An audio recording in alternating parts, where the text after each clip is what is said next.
Assalamu alaikum. I'm Dr. Fasheen Kamal and a physiotherapist by profession. Today I'm going to tell you about cerebral palsy.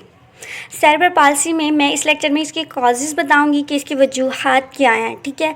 उसके अलावा बाकी चीज़ें मैं अपने next lecture में बताऊंगी कि बच्चे किस तरह से होते हैं, इनको ट्रीट किस तरह से किया जाता है।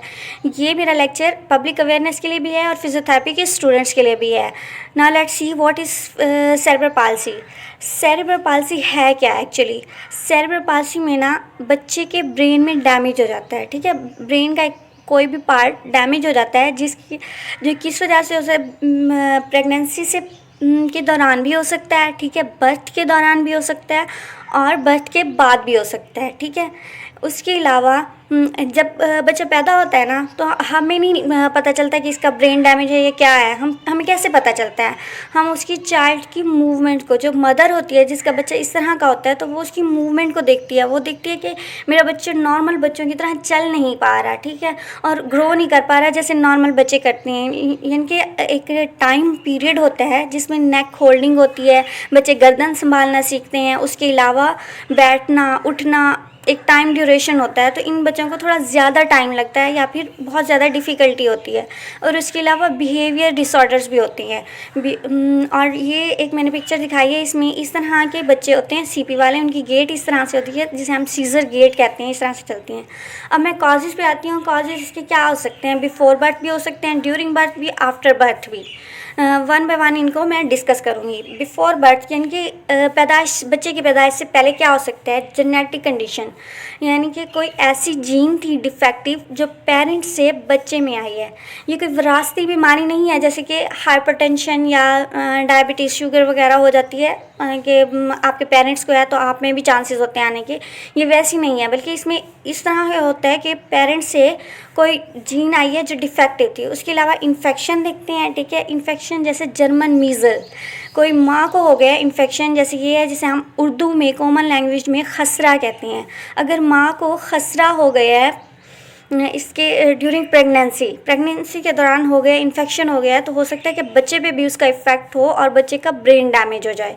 तो ये एक रीज़न थी। उसके अलावा यहाँ पे जेनेटिक मैंने दिखाया, ये डीएनए होता है। डीएनए में हमारे पास ये पूरा डीएनए बना होता है। फिर क्रोमोसोम्स होते हैं, क्रोमोसोम के अंदर जीन्स होती हैं जो कि पेरेंट्स से बच्चे में ट्रांसफ़र होती हैं। तो इनमें कोई डिफेक्ट आ सकता है।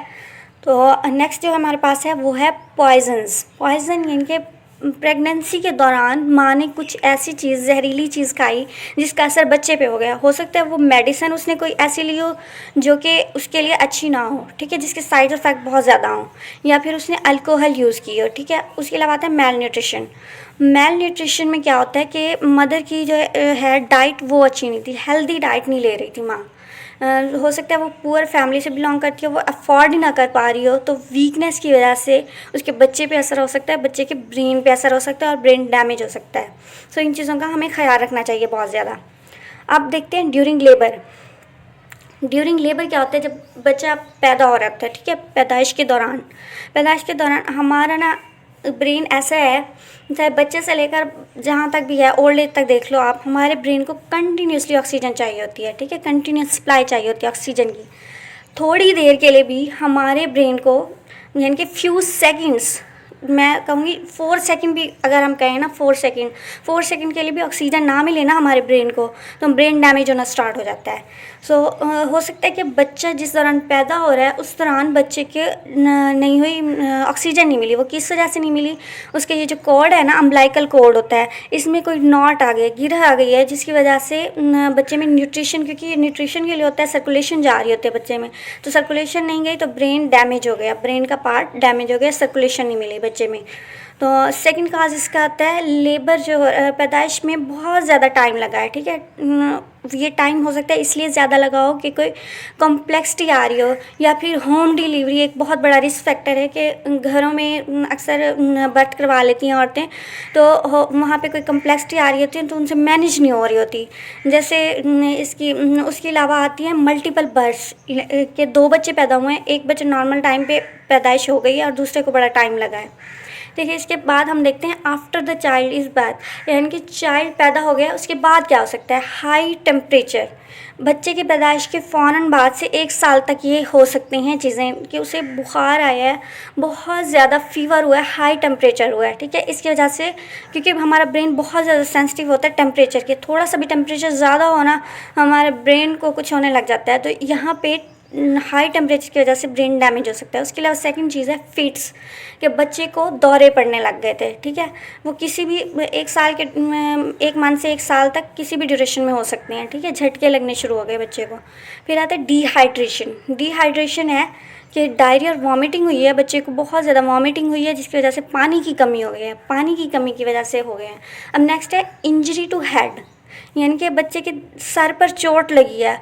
वो किस वजह से लगी है, हो सकता है वो कोई एक्सीडेंट हुआ हो बच्चे का, या फिर पैदाइश के फ़ौरन बाद किसी के हाथ से गिर गया हो, हैंडलिंग नहीं अच्छी की, नर्स के हाथ से गिर सकता है या आपके अपने हाथ से गिर सकता है बच्चा, और बच्चे के सर पे चोट आ सकती है, तो उसकी वजह से। नेक्स्ट है मेनिंजाइटिस, ठीक है। मेनिंजाइटिस क्या होता है, ये हमारे ब्रेन में ना लेयर्स होती हैं, ठीक है। हमारे दिमाग को झिल्लियाँ कवर कर रही होती हैं, अल्लाह पाक ने एक प्रोटेक्शन दिया है हमारे ब्रेन को, ठीक है। इनकी ये जो लेयर्स हैं ना, ये झिल्लियाँ जो कवर कर रही है, इनमें इन्फेक्शन हो जाता है।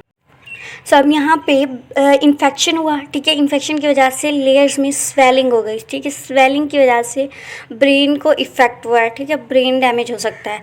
एंड लास्ट इसका है कि ऑक्सीजन की वही कमी हो गई है बच्चे में, किसी भी वजह से हो सकती है। हो सकता है बच्चे को कोई रेस्पिरेटरी प्रॉब्लम हो, लंग्स का इश्यू हो, जिसकी वजह से उसे ऑक्सीजन ना मिली हो।